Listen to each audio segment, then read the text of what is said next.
The morning they let me out, the air smelled like cut grass and diesel fuel from a truck idling somewhere down the block.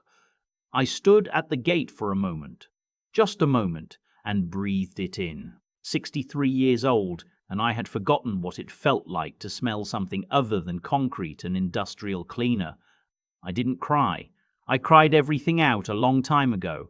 The corrections officer handed me a manila envelope with my watch, my wedding ring, and $42 in cash. I signed a form. He didn't say good luck. I didn't expect him to.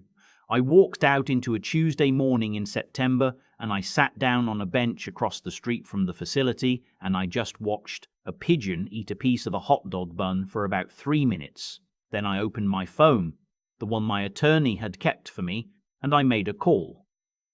"It's done," I said. "I know," said the voice on the other end.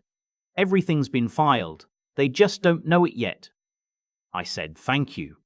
I hung up. I looked at that pigeon finish the last of that hot dog bun and fly away, and I thought, now it begins. I need to back up.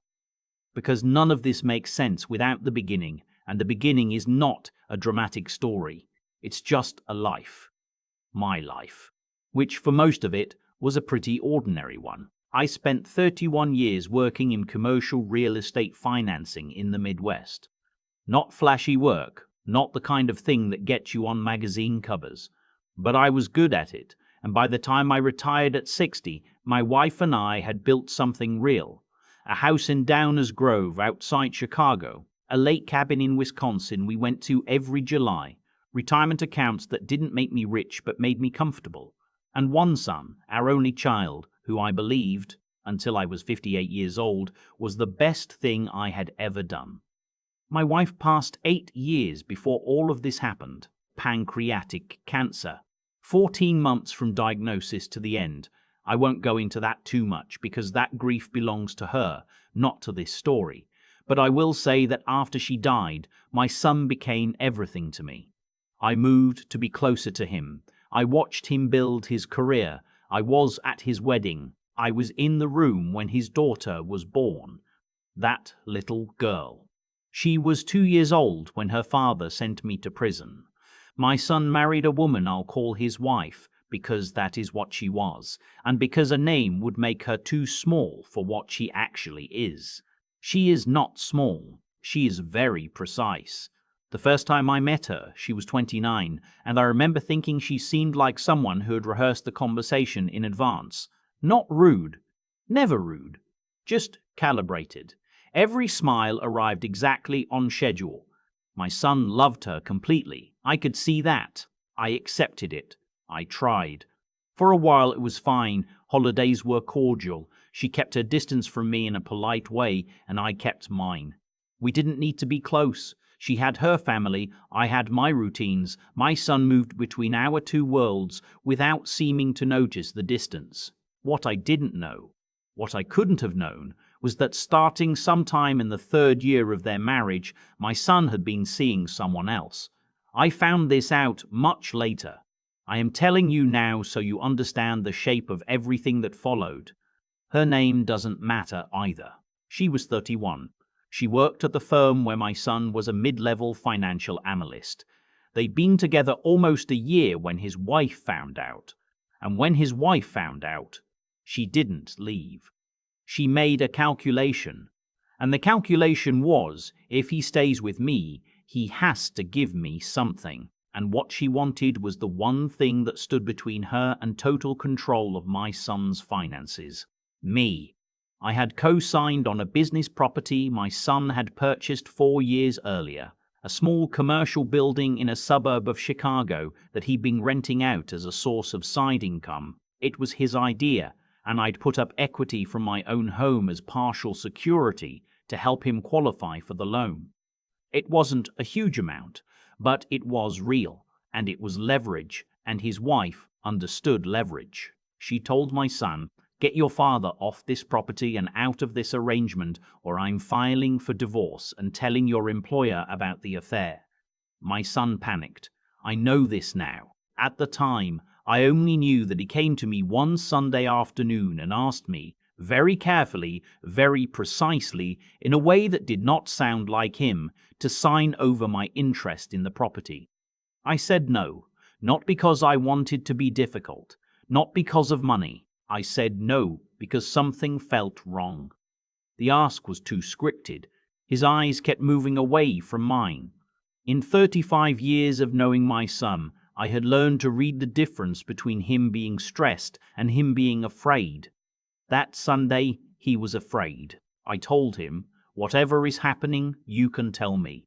We can figure it out together." He left without saying much. 2 weeks later, the police came to my door. The charge was elder financial abuse. I want you to sit with that for a second, because I did.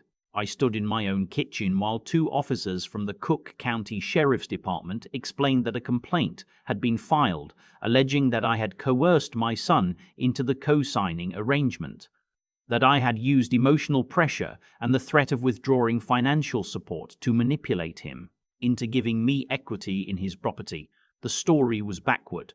The story was entirely, precisely backward, and it had been constructed to be very difficult to disprove quickly. The documentation they had was real emails between me and my son about the property, carefully extracted from context. A statement from my son. A statement from his wife, who claimed to have witnessed conversations that never happened, and one piece of paper I had signed years earlier, a clarification memo about the equity arrangement.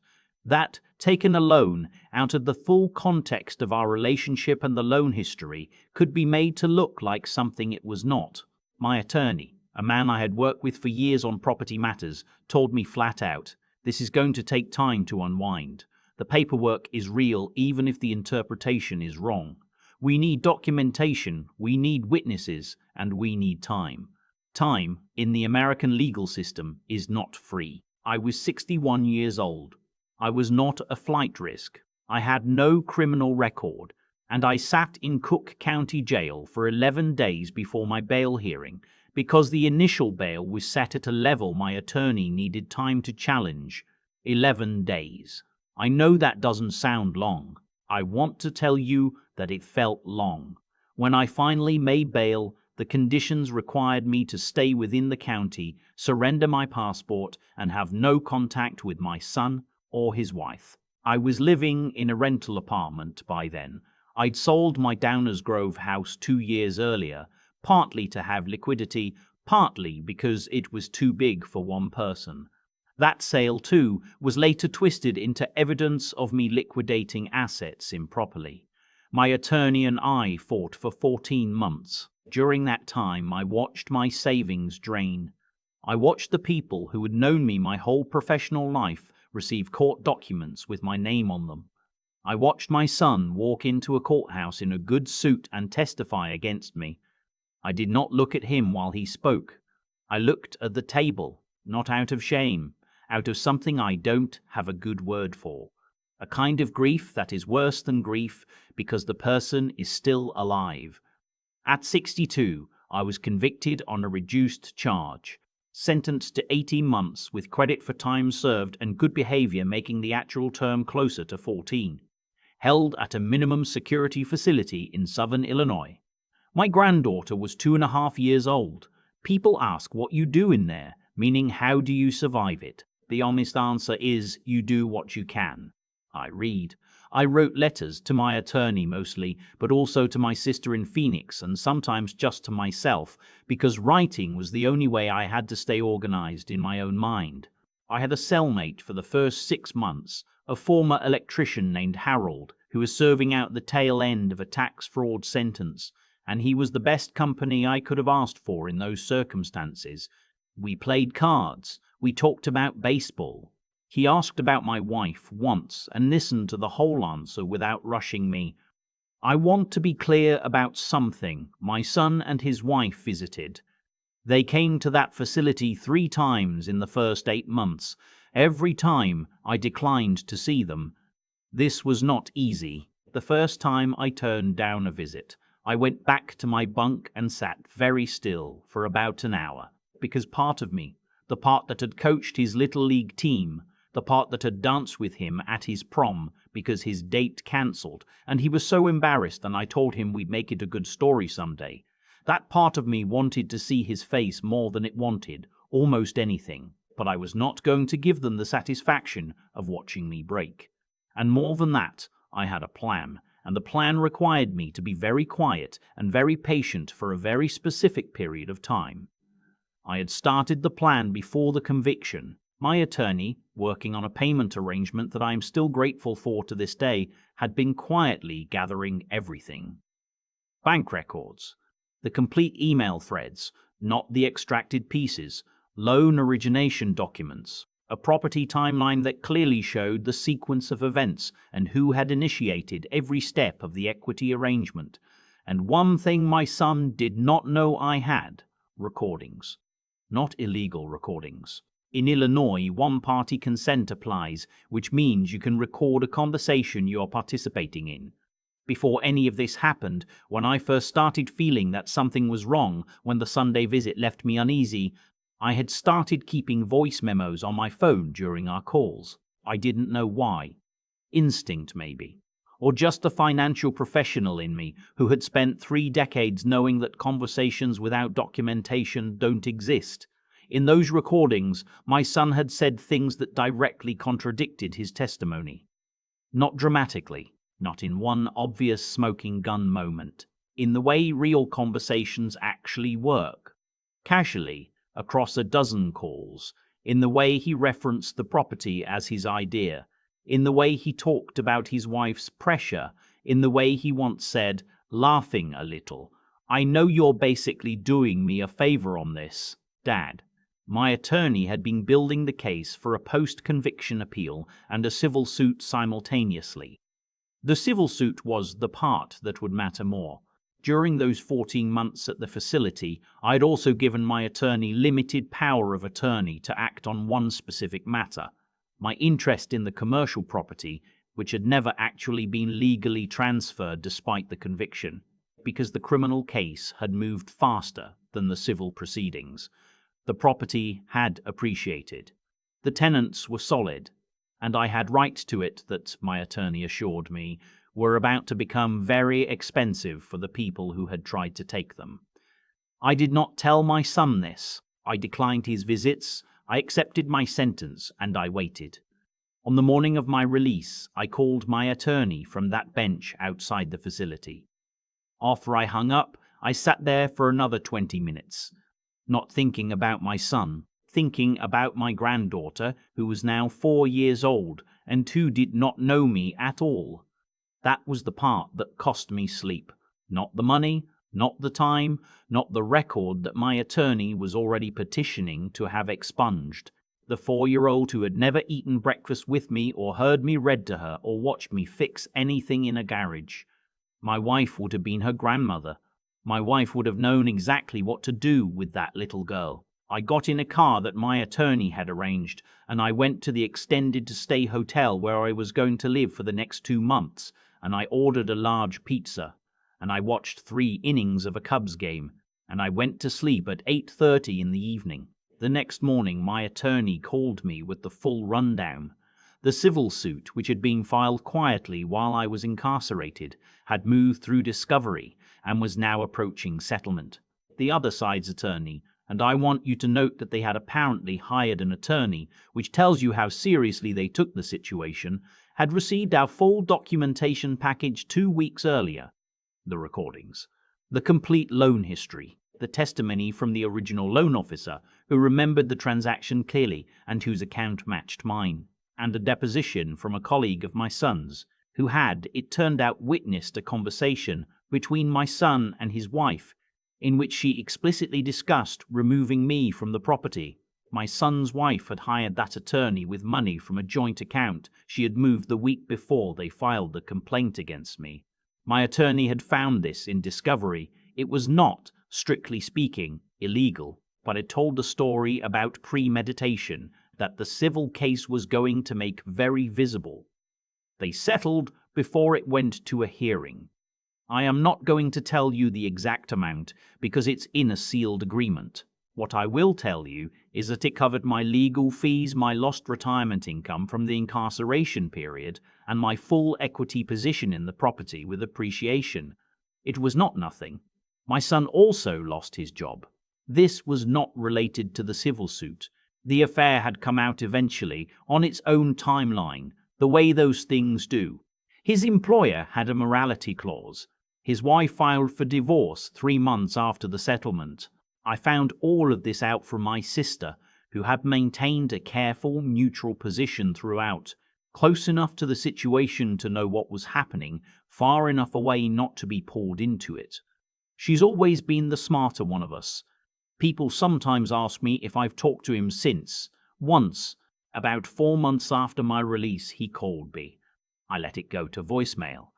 He left a message that was 11 minutes long. I listened to the whole thing in my car outside a grocery store. He cried. He said he was sorry in 17 different ways. He said his wife had pushed him into it and he hadn't known how to stop.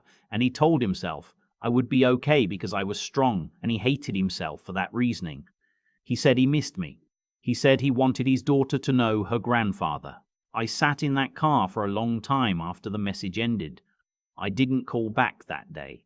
Or that week. I'm not ready to tell you what happened after that, because I'm not sure I finished deciding how I feel about it. What I will say is this. I am not a man who believes that forgiveness is simple, or that it is owed, or that it means forgetting. I am a man who spent 14 months in a minimum security facility in southern Illinois, because my son made a choice, and every day of those 14 months is a fact that does not go away just because he's sorry. But I also know what it cost me not to see his face for 2 years, and I know that my granddaughter exists in the world, and she is 5 years old now, and she has my wife's chin. Some mornings I wake up and I know exactly what I'm going to do. Other mornings I don't. That's the honest answer.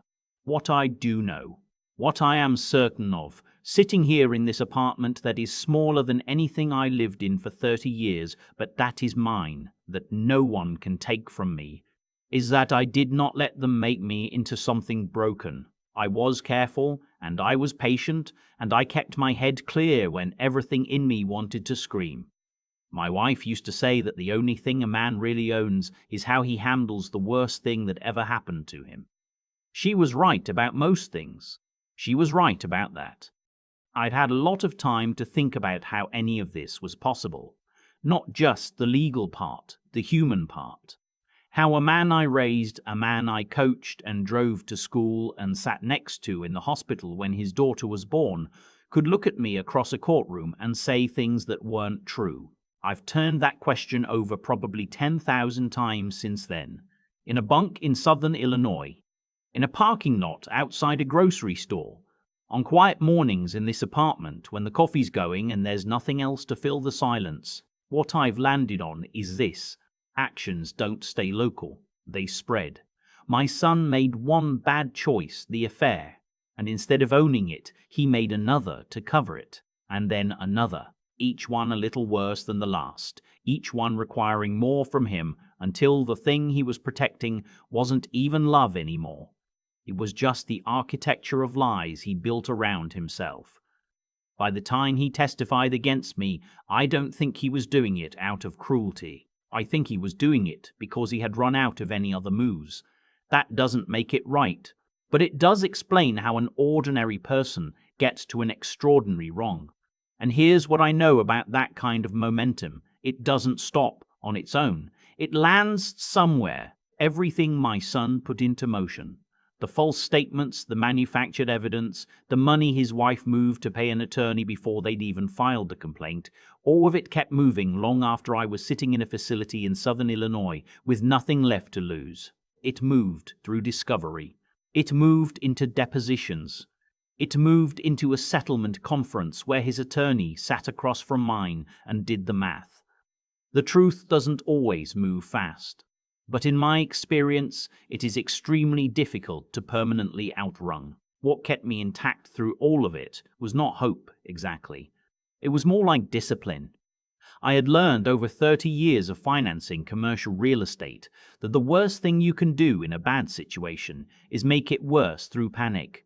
You document. You stay organized. You don't say more than you need to say. You let the records speak. I applied that same discipline to the worst 14 months of my life, and it was the only tool I had that actually worked. I also want to say something about Harold, my cellmate, because I think people underestimate what it means to have one decent person in a hard place. He never asked me to explain myself. He just treated me like a person. That sounds small. In those circumstances, it was not small. I think about that a lot, about how little it actually costs to treat someone with basic decency and how much it can mean on the receiving end. My wife used to say that character is not what you do when things are good. It's what you hold on to when everything is being taken from you. I used to nod at that, like I understood it. I understand it now in a way that goes all the way down. I'm 63 years old. I have a granddaughter who is 5 and who has my wife's chin. I have a smaller life than I used to, and a quieter one, and I would not trade the clarity I have now for the comfortable certainty I had before any of this happened. That certainty was partly an illusion. The clarity is real. Whatever comes next, with my son, with the legal record, with the years I have left, I know who I am. They didn't take that. They tried and they didn't get it. That's enough to build from.